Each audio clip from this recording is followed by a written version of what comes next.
ಅಧ್ಯಕ್ಷರು ಇರುವವರೆಗೂ ಸೇರಿದಂತೆ ಒಂದು ಪ್ರಾತ್ಯಕ್ಷಿಕೆಯನ್ನು ಮತ್ತೊಂದು ಕಚೇರಿಯನ್ನು ಸಹ ಈ 5 ದಿನಗಳಲ್ಲಿ ನಡೆಸ್ಕೊಡ್ತಾರೆ. ಅದಕ್ಕೆ ಮೊದಲು ಇಲ್ಲಿ ಮಾತಿನ ಮುಖಾಂತರ ಅವರ ಒಂದು ಉಪಸ್ಥಿತಿ ಪ್ರಾರಂಭವಾಗುತ್ತೆ.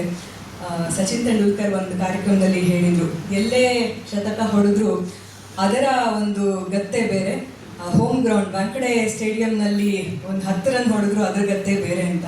ಶ್ರೀಧರ್ ಸರ್ಗೆ ಇದು ಹೋಮ್ ಗ್ರೌಂಡ್. ಹಾಗಾಗಿ ಮೊದಲ ಓವರ್ ಇವತ್ತು ಮಾತಿನಿಂದ ಪ್ರಾರಂಭ ಆಗುತ್ತೆ. ಸಂಜೆ ಕಚೇರಿ ಇದೆ, ನಾಳೆ ಒಂದು ಪ್ರಾತ್ಯಕ್ಷಿಕೆ ಸಹ ಇದೆ.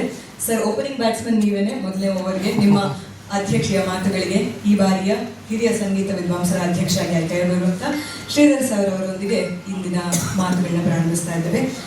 ಹಿರಿಯ ವಿದ್ವಾಂಸರ ಸಮ್ಮೇಳನ ಅಧ್ಯಕ್ಷರು 4 ಮಾತುಗಳನ್ನ ಆಡಬೇಕಾಗಿ ಕೇಳ್ಕೊತಾ ಇದ್ದೀವಿ.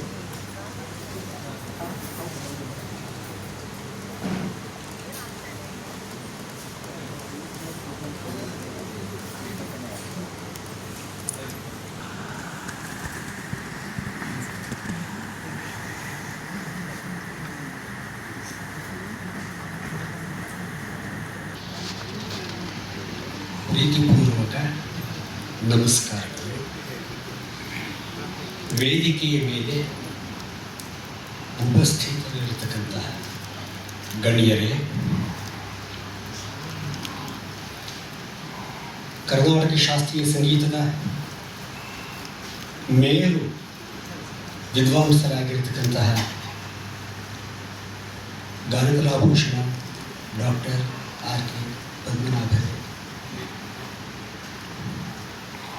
ನನ್ನ ವಿದ್ವನ್ಮಿತ್ರ ವಸಂತ ಭಾರದ್ವಾಜರೇ ಮತ್ತು ಶ್ರೀನಿಧಿಯವರೇ, ಕಲಾವತಿ ಅಮೃತರೇ, ನೀರಜ ಚಿತ್ರರವರು, ಹಾಗೆ ಸುಂದರೇಶ್ವರವರು, ರಾಮಾನುಜನ್, ಕಾರಂಜಿ, ಸಂಪತ್ ಕುಮಾರಾಚಾರ್ಯರು, ಹಾಗೆ ಎಲ್ಲ ಮಹನೀಯರು ಮತ್ತು ಅಧ್ಯಕ್ಷರು ಮತ್ತು ಸಭೆಯಲ್ಲಿ ಆಸೀನರಾಗಿರ್ತಕ್ಕಂತಹ ಸಮಸ್ತ ವಿದ್ವಜ್ಜನರೇ, ಸರಸ್ವತಿಯ ಶಿರೋರತ್ನದಂತೆ ಕಾಣಿಸ್ತಾ ಇರತಕ್ಕಂತಹ ಸಮಸ್ತ ಸಂಗೀತ ವಿದ್ವಾಂಸರೇ, ವಿದುಷಿಯರೇ, ಸಹೃದಯರೇ, ಕಲಾಭಿಮಾನಿಗಳೇ, ಮಾಧ್ಯಮ ಬಂಧುಗಳೇ, ಹಾಗೆ ಮಹಾಜನರೇ, ತಮ್ಮೆಲ್ಲರಿಗೂ ನನ್ನ ಹೃತ್ಪೂರ್ವಕ ನಮಸ್ಕಾರ. ನಾಡಿನ ಪ್ರತಿಷ್ಠಿತ ಕರ್ನಾಟಕ ಗಾನಕಲಾ ಪರಿಷತ್ತು ಮತ್ತು ಗಾನಭಾರತಿ ಇವರ ಸಹಭಾಗಿತ್ವದಲ್ಲಿ 54ನೆಯ ಹಿರಿಯ ಸಂಗೀತ ವಿದ್ವಾಂಸರ ರಾಜ್ಯ ಸಂಗೀತ ಸಮ್ಮೇಳನದ ಅಧ್ಯಕ್ಷನನ್ನಾಗಿ ನನ್ನನ್ನು ಸರ್ವಾನುಮತದಿಂದ ಆಯ್ಕೆ ಮಾಡಿರುವುದಕ್ಕಾಗಿ ಪ್ರಪ್ರಥಮವಾಗಿ ಗಾನಕಲಾ ಪರಿಷತ್ತಿನ ಅಧ್ಯಕ್ಷರು, ಕರ್ನಾಟಕ ಶಾಸ್ತ್ರೀಯ ಸಂಗೀತದ ಮೇರು ವಿದ್ವಾಂಸರೂ ಆಗಿರುವ ಗಾನಕಲಾಭೂಷಣ ಡಾಕ್ಟರ್ ಆರ್.ಕೆ. ಪದ್ಮನಾಭ ಅವರಿಗೆ ಹಾಗೂ ಎಲ್ಲ ಪದಾಧಿಕಾರಿಗಳಿಗೆ, ತಜ್ಞರ ಸಮಿತಿಗೆ ಮತ್ತು ಸರ್ವ ಸದಸ್ಯರಿಗೆ ನನ್ನ ಕೃತಜ್ಞತಾಪೂರ್ವಕ ಧನ್ಯವಾದಗಳು. ಪ್ರತಿಷ್ಠಿತ ಗಾನಭಾರತಿಯ ಅಧ್ಯಕ್ಷರಾಗಿರತಕ್ಕಂತಹ ಸನ್ಮಾನ್ಯ ಸುಂದರೇಶ್ವರನವರಿಗೆ, ಹಾಗೆ ಅಲ್ಲಿನ ಎಲ್ಲ ಪದಾಧಿಕಾರಿಗಳಿಗೆ ಮತ್ತು ಕಾರ್ಯಕಾರಿ ಸಮಿತಿಯ ಸದಸ್ಯರಿಗೆ ನನ್ನ ಹೃತ್ಪೂರ್ವಕ ಧನ್ಯವಾದಗಳು.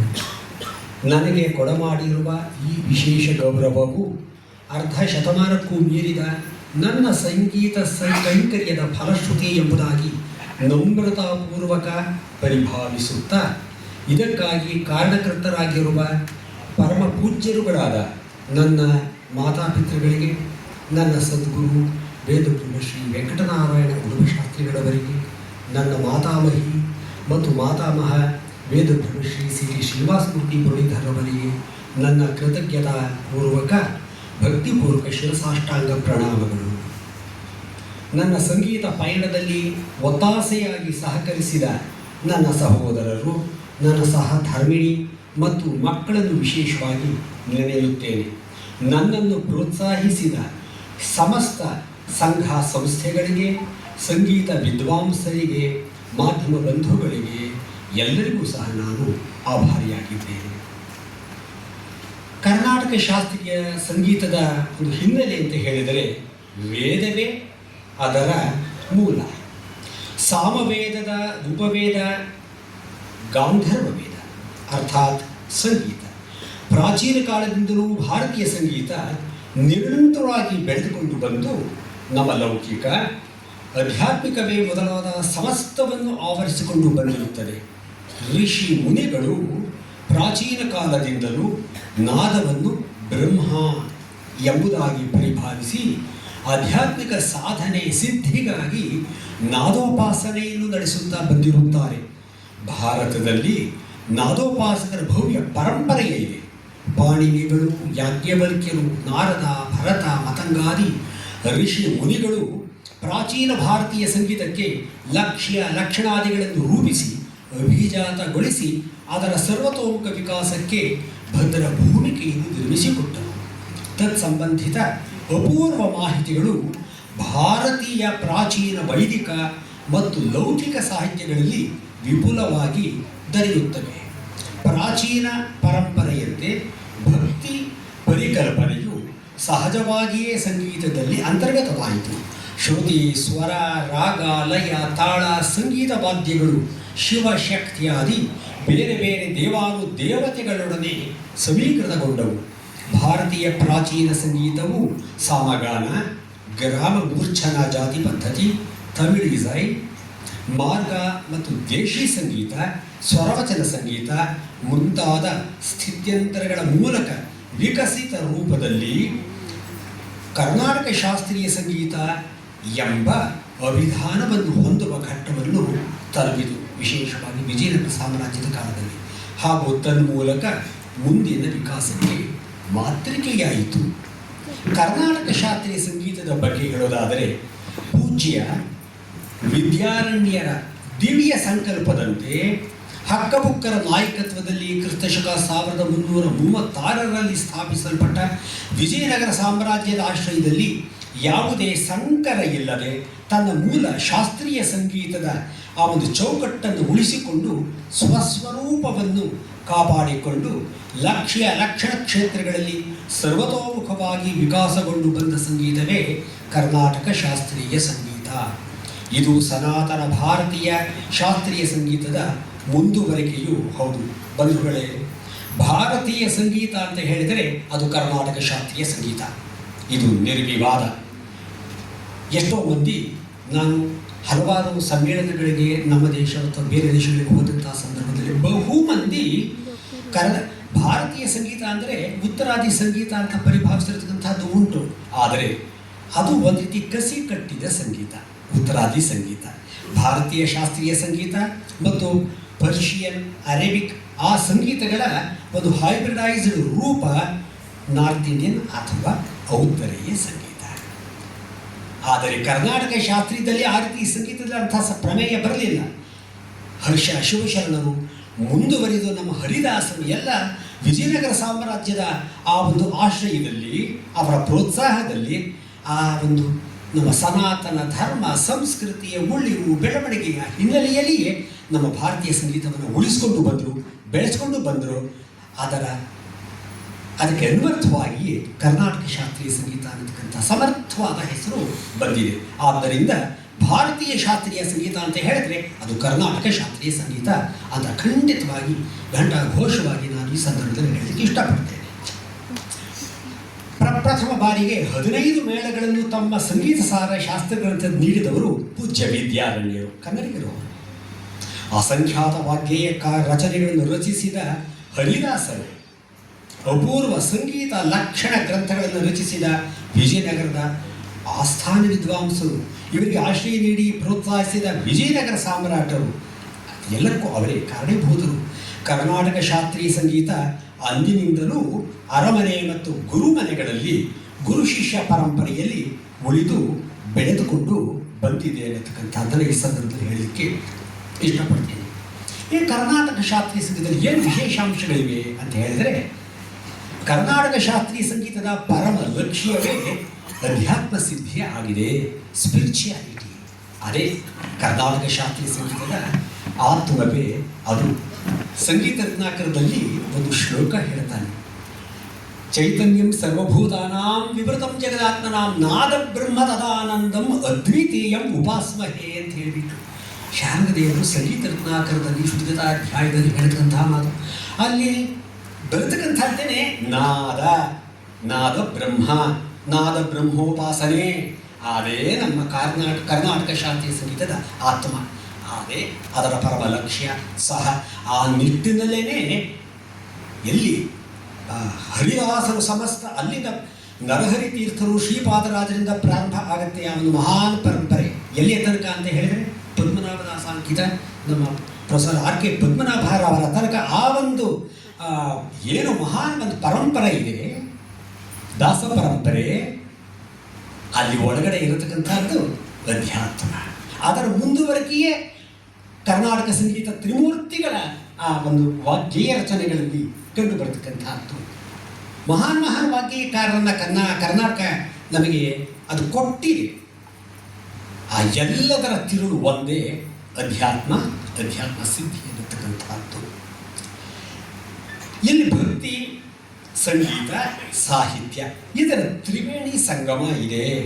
ಇಲ್ಲಿ ಒಂದು ಬಂಧುಗಳೇ, ಸಾಹಿತ್ಯ ಅಂದ ತಕ್ಷಣ ಎಷ್ಟೋ ಮಂದಿ ಸಂಗೀತದ ಒಂದು ವಿಷಯ ಬಂದಾಗ ಅದು ಹಾಗಿರಬೇಕು ಹೀಗಿರಬೇಕು ಅಂತ ದೀಕ್ಷಿತರಂಥ ಮಹನೀಯರ ಕೃತಿಗಳ ಬಗ್ಗೆನೇ ಕಾಮೆಂಟ್ ಮಾಡತಕ್ಕಂಥವ್ರು ಇದ್ಬಿಟ್ಟಿದ್ದಾರೆ. ಅದು ಮಹಾಪರಾಧ. ಕಾರಣ ಇಷ್ಟೇ, ನಮಗೆ ಪಂಪರನ್ನಾದಿಗಳು, ಪಂಪಾರನ್ನ, ಪೊನ್ನ, ಜನ್ನ ಇತ್ಯಾದಿಗಳ ಆ ಕಂದ, ವೃತ್ತ ಇತ್ಯಾದಿ ನಮಗೆ ಸಾಹಿತ್ಯದ ಅವಶ್ಯಕತೆ ಸಂಗೀತದಲ್ಲಿ ನಮಗೆ ಬೇಕಿಲ್ಲ. ಅದಕ್ಕೆ ಗಮಕ ಕಲೆ ಇದೆ, ಗಮಕದಲ್ಲಿ ಹಾಡ್ತಾರೆ ಮಾಡ್ತಾರೆ. ಆದರೆ ನಮಗೆ ಬೇಕಾಗಿದ್ದು ಗೇಯ ಸಾಹಿತ್ಯ, ಗೇಯ ಪ್ರಧಾನವಾಗಿರ್ತಕ್ಕಂತಹ ಸಾಹಿತ್ಯ ಬೇಕು. ಅದೇ ಬಹಳ ಮುಖ್ಯವಾಗಿ ಗೇಯ ಪ್ರಧಾನವಾಗಿ ನಮ್ಮಲ್ಲಿರೋದು ಏನು? ನಮಾಮಿ, ಸ್ಮರಾಮ್ಯಹಂ ಸಹಜ. ಈಗ ದೀಕ್ಷಿತರ ರಚನೆಗಳನ್ನು ನಾವು ನೋಡಿದಾಗ ಭಜಾಮಿ, ಸ್ಮರಾಮಿ, ನಮಾಮಿ ಇತ್ಯಾದಿಗಳು ಬಹುಶಃ ಎಲ್ಲ ರಚನೆಗಳಲ್ಲೂ ಬರುತ್ತೆ. ರಾಗಮುದ್ರೆ ಇತ್ಯಾದಿಗಳ ಜೊತೆಯಲ್ಲಿ ಅಲ್ಲಿ ಪ್ರಧಾನ ಏನು ಅಂದರೆ ಗೇಯ ಅಂದರೆ ಸಂಗೀತ, ಅದು ಪ್ರವಹಿಸತಕ್ಕಂಥದ್ದು ಮುಖ್ಯ. ಸಾಹಿತ್ಯ ಸಂಗೀತಕ್ಕೆ ಪೂರಕ ಪೋಷಕ ಆಗಿರಬೇಕಷ್ಟೇ. ಆದರೆ ಅದೇ ಪ್ರಧಾನ ಅಂತ ಹೇಳಿ ನಾವು ಹೋಗಬಾರದು. ಸಾಹಿತ್ಯದಲ್ಲಿಯೇ ಬಂದಾಗ ಈಗ ಪಂಪರನ್ನಾದಿಗಳನ್ನು ನಾವು ಅವರ ಪಂಪನ ಆ ಒಂದು ಗೌಡಿ ಶೈಲಿ ಅಂತ 3 ಶೈಲಿ ಇದೆ. ಗೌಡಿ, ವೈದರ್ಭಿ, ಮಧ್ಯಮ ಅಂತ ಬೇರೆ ಬೇರೆ ಶೈಲಿಗಳು ಉಂಟು ಸಾಹಿತ್ಯದಲ್ಲಿ, ಮೀಮಾಂಸೆಯಲ್ಲಿ. ಸೊ ಅದಕ್ಕೆ ಅಲ್ಲಿ ಇರಲಿ. ಆದರೆ ಅದೇ ರೀತಿಯಲ್ಲಿ ನಮಗೆ ಗೇಯ ಅನ್ನತಕ್ಕಂಥದ್ದು ಒಂದು ಶೈಲಿ ಅಂತ ಇಟ್ಕೊಳ್ಳೋಣ. ಗೇಯ, ವೈದರ್ಭಿ, ಗೌಡಿ, ಮಧ್ಯಮ ಇತ್ಯಾದಿಗಳ ಒಂದು ಹಿನ್ನೆಲೆ ಮುಂದುವರಿಕೆ ಬಂದಾಗ ನಮಗೆ ಸಂಗೀತಕ್ಕೆ ಪೂರ ಆಗತಕ್ಕಂತಹ ಆ ಒಂದು ಗೇಯ ಶೈಲಿ ಮುಖ್ಯ. ಅದೇ ನೋಡಿ ನಮ್ಮ ದಾಸರಲ್ಲಿ ಇದೆ, ಸಂಗೀತ ತ್ರಿಮೂರ್ತಿಗಳಲ್ಲಿ ಇದೆ. ನಾವು ಅದನ್ನು ನೋಡಬಹುದು. ಯಾವುದರಲ್ಲಿ ಬಹಳ ಗೌಡಿ ಜಾಸ್ತಿ ಇರುತ್ತೆ ಅದು ಸರ್ವೈವ್ ಆಗತಕ್ಕಂಥದ್ದು ಬಹಳ ಕಷ್ಟ. ಯಾಕೆ ಅಂತ ಹೇಳಿದರೆ ಅದನ್ನು ಕಲಿಯೋದು ಕಷ್ಟ, ಹೇಳಿಕೊಡೋದು ಕಷ್ಟ, ಮನನ ಮಾಡಿಕೊಂಡು ಅದನ್ನು ಅಭಿವ್ಯಕ್ತಗೊಳಿಸತಕ್ಕಂಥದ್ದು ಕಷ್ಟ ಸಾಧ್ಯವಾದಂತಹ ಒಂದು ವಿಷಯ ಆಗಿರೋದ್ರಿಂದ ಗೇಯ ಸಾಹಿತ್ಯ ಬಹಳ ಮುಖ್ಯ ಅಂತ ನಾನು ಪರಿಭಾವಿಸ್ತೇನೆ. ಮತ್ತು ನಮ್ಮ ಕರ್ನಾಟಕ ಸಂಗೀತದಲ್ಲಿ ಏನು ವಿಶೇಷವಾದಂತಹ ಆ ಒಂದು ವಸ್ತು ಇದೆ ಅಂತ ಹೇಳಿದರೆ, ತ್ಯಾಗರಾಜರೇ ಹೇಳಿರುವ ಹಾಗೆ ಭಾಗವತ, ರಾಮಾಯಣ, ಗೀತಾದಿ, ಶ್ರುತಿ, ಶಾಸ್ತ್ರ, ಪುರಾಣೋಕ್ತ ಅಂಶಗಳೇ ನಮ್ಮ ತ್ಯಾಗರಾಜರ ಒಂದು ರಚನೆಗಳಲ್ಲಿ. ಒಟ್ಟಾರೆ ಹೇಳೋದಾದರೆ ನಮ್ಮ ಕರ್ನಾಟಕ ಸಂಗೀತದ ವಾಗ್ಗೇಯ ರಚನೆಗಳಲ್ಲಿ ಇರತಕ್ಕಂಥ ಅಂಶನೇ ಅದು. ಅಲ್ಲಿರೋದಲ್ಲ ವೇದ, ಉಪನಿಷತ್ತು, ಅಷ್ಟಾದಶ ಪುರಾಣ, ರಾಮಾಯಣ, ಮಹಾಭಾರತ ಇತ್ಯಾದಿ ಅಂಶನೇ ಇರೋದು. ತ್ಯಾಗರಾಜರಲ್ಲಿ ಸಂಪೂರ್ಣ ರಾಮಾಯಣ ಇದೆ, ಹರಿದಾಸರ ರಚನೆಗಳಲ್ಲಿ ಸಂಪೂರ್ಣವಾಗಿ ಭಾಗವತ ಇದೆ, ದಶಮಸ್ಕಂದ ಇದೆ. ಮತ್ತು ಸಂಪೂರ್ಣವಾಗಿ ನಮ್ಮ ಏನು ಭಾರತೀಯ ಪ್ರಾಚೀನ ಪರಂಪರೆ, ಆದಿತ್ಯ, ಅಂಬಿಕಾ, ವಿಷ್ಣು, ಗಣನಾಥ, ಮಹೇಶ್ವರ ಅಂತ ಹೇಳಿ ನಮ್ಮಲ್ಲಿ ಏನೋ ಒಂದು ಪ್ರಾಚೀನ ಪರಂಪರೆ ಇದೆ, ಅದಕ್ಕೆ ಸಂಬಂಧಪಟ್ಟಂಥ ಅಂಶವೇ ಇರತಕ್ಕಂಥದ್ದು. ಅದು ತೆಲುಗು ಭಾಷೆ ಇರ್ಬೋದು, ಕನ್ನಡ ಇರ್ಬೋದು, ಸಂಸ್ಕೃತ ಇರ್ಬೋದು, ತಿರುಳು ಬಂದೆ. ಏನಂತ ಹೇಳಿದರೆ ನಮ್ಮ ಗಣಪತಿಯ ಒಂದು ಪಂಥ ಉಂಟು. ಶೈವ, ಸೌರ, ಆಮೇಲೆ ಹಾಗೆ ಶಾಕ್ತ, ವೈಷ್ಣವ, ಇದೆಲ್ಲ ಏನೇನು ಪರಂಪರೆ ಇದೆ ಆ ಪರಂಪರಾನುಗತವಾಗಿರತಕ್ಕಂಥ ಅಂಶಗಳನ್ನೇ ಆಯಾ ಸಿದ್ಧ ಪುರುಷರು ಅವರವರ ಸಂಗೀತ ರಚನೆಗಳಲ್ಲಿ ಅದನ್ನು ಎರಕ ಹೊಡೆದಿದ್ದಾರೆ ಎನ್ನತಕ್ಕಂಥದ್ದು. ಅದು ಒಂದು ರೀತಿಯಲ್ಲಿ ನಮಗೆ ವೇದ ಎಷ್ಟು ಮುಖ್ಯ, ಹಾಗೆಯೇ ಉಪನಿಷತ್ತುಗಳು ಹೇಗೆ ಮುಖ್ಯ, ಸಂಗೀತ ರಚನೆಗಳು ಸಹ ಅದಕ್ಕೆ ಸರಿಸಾಟಿಯಾಗಿ ನಿಲ್ಲುತ್ತೆ, ಖಂಡಿತ ಸರಿಸಾಟಿಯಾಗಿ ನಿಲ್ಲುತ್ತೆ. ಸಂಸ್ಕೃತದಲ್ಲಿ ಇರತಕ್ಕಂತಹ ಆ ಒಂದು ವೇದ ಉಪನಿಷತ್ತುಗಳಲ್ಲಿರತಕ್ಕಂಥ ಅಂಶಗಳು ನಮಗೆ ಬಹಳ ಸುಲಭವಾಗಿ ನಮ್ಮ ಜನಮಾನಸಕ್ಕೆ ಹೋಗೋ ಹಾಗೆ ಸಂಗೀತ ಗೇಯ ನಮಗೆ ಅವಕಾಶ ಮಾಡಿಕೊಡುತ್ತೆ. ಅದು ಅದ್ಭುತವಾದ ಸಮೀಕರಣ ಸಂಗೀತ ಸಾಹಿತ್ಯ ಅನ್ನತಕ್ಕಂಥದ್ದು.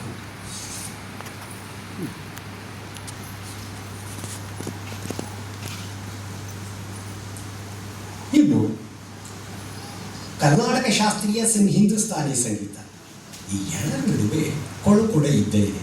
ಅದು ಆರೋಗ್ಯಕರವಾಗಿರ್ತಕ್ಕಂಥ ಒಂದು ಅಂಶನೇ. ಆದರೆ ನಮ್ಮ ಒಂದು ಮೂಲ ಏನು ಬೇರಿದೆ, ತಾಯಿ ಬೇರು, ಅದು ಅದಕ್ಕೆ ಧಕ್ಕೆ ಉಂಟಾಗಬಾರ್ದು ಅನ್ನತಕ್ಕಂಥದ್ದು. ಇನ್ನು ಬಂಧುಗಳೇ, ಇನ್ನು ಗಾಯನಕ್ಕೆ ಸಂಬಂಧಪಟ್ಟ ಹಾಗೆ ಇನ್ನು ಈ ಶಾರೀರ ಸಂಸ್ಕರಣ ಅನ್ನೋದು ಬಹಳ ಮುಖ್ಯ. ವಾಯ್ಸ್ ಕಲ್ಚರ್ ಅಂತ ಹೇಳಿ ನಮ್ಮಲ್ಲಿ ಪ್ರಾಚೀನ ಕಾಲದಿಂದಲೂ ಸಹ ಒಂದು ಧ್ವನಿ ಸಂಸ್ಕರಣಕ್ಕೆ ಸಂಬಂಧಪಟ್ಟ ಹಾಗೆ ಒಂದು ಸಂಪ್ರದಾಯ ಇದೆ. ಯಾವ ರೀತಿ ಹಾಡಬೇಕು, ಆಕಾರ ಸಾಧನೆಗಳನ್ನ ಹೇಗೆ ಮಾಡಬೇಕು, ಇಕಾರ ಉಕಾರಾದಿಗಳಾಗಿ ಬ್ರಾಹ್ಮಿ ಮುಹೂರ್ತದಲ್ಲಿ ಇದ್ದು ಯಾವ ರೀತಿ ಗುರುಗಳ ಮಾರ್ಗದರ್ಶನಾನುಸಾರ ಆ ಒಂದು ಸಾಧನೆಯನ್ನು ಮಾಡಬೇಕು ಅಂತ ಇದೆ, ಅವುಗಳನ್ನು ಅಳವಡಿಸ್ಕೊಳ್ತಕ್ಕಂಥದ್ದು ಬಹಳ ಮುಖ್ಯ ಅಂತ ನನಗೆ ಅನಿಸುತ್ತೆ. ಅದೇ ರೀತಿಯಲ್ಲಿ ಈಗ ಹಿಂದೂಸ್ತಾನಿ ಸಂಗೀತದಲ್ಲಿಯೂ ಅಲ್ಲೂ ವಾಯ್ಸ್ ಕಲ್ಚರ್ ಧ್ವನಿ ಸಂಸ್ಕರಣ ಇದೆ. ಪಾಶ್ಚಾತ್ಯ ಸಂಗೀತದಲ್ಲಿಯೂ ಇದೆ. ಈಗ ಪಾಶ್ಚಾತ್ಯ ಸಂಗೀತದಲ್ಲಿ ಹಾಡತಕ್ಕಂಥ ಗಾಯಕರು ನಿರರ್ಗಳವಾಗಿ ತಾರ ಅತಿ ತಾರಕ್ಕೆ ಹೋಗ್ತಾರೆ, ಹಿಂದೂಸ್ತಾನಿ ಸಂಗೀತದ ತಾರ ಅತಿ ತಾರಕ್ಕೆ ಹೋಗ್ತಾರೆ. ಅಲ್ಲಿ ಆ ಒಂದು ವಾಯ್ಸ್ ಕಲ್ಚರ್ಗೆ ಸಂಬಂಧಪಟ್ಟಂಥ ಏನು ರೀತಿ ನೀತಿಗಳಿವೆ ಆ ಅಂಶಗಳಲ್ಲಿ ಉತ್ತಮ ಅಂಶಗಳನ್ನು ನಮ್ಮ ಕರ್ನಾಟಕ ಶಾಸ್ತ್ರೀಯ ಸಂಗೀತದಲ್ಲಿಯೂ ಬಳಸ್ಕೊಳ್ಬಹುದು ಅಂತ ನನಗೆ ಅನಿಸುತ್ತೆ. ಇನ್ನು ಬಹಳ ಮುಖ್ಯವಾಗಿರ್ತಕ್ಕಂಥ ಒಂದು ಅಂಶ, ಯಾಕೆಂದರೆ ಈಗ ತಾನೇ ನಾವು ಕನ್ನಡ ರಾಜ್ಯೋತ್ಸವವನ್ನು ಆಚರಣೆ ಮಾಡಿದ್ದೇವೆ. ಇದಕ್ಕೆ ಸಂಬಂಧಪಟ್ಟಾಗಿ ಹೇಳೋದಾದರೆ ಕರ್ನಾಟಕ ಶಾಸ್ತ್ರೀಯ ಸಂಗೀತಕ್ಕೆ ಕನ್ನಡಿಗರ ಯೋಗದಾನ ಏನು ಅನ್ನತಕ್ಕಂಥದ್ದು. ಪ್ರಾಚೀನ ಕಾಲದಿಂದಲೂ ಸಹ ನಮ್ಮ ಸಂಗೀತದ ಶಾಸ್ತ್ರ ಪ್ರಯೋಗ ಕ್ಷೇತ್ರಗಳಿಗೆ ಕನ್ನಡಿಗರ ಕೊಡುಗೆ ಅಪಾರ. ಕೆಲವು ಕನ್ನಡ ಸಂಗೀತ ಶಾಸ್ತ್ರಕಾರರನ್ನು ನಾನು ಉಲ್ಲೇಖ ಮಾಡಲಿಕ್ಕೆ ಇಷ್ಟಪಡ್ತೇನೆ.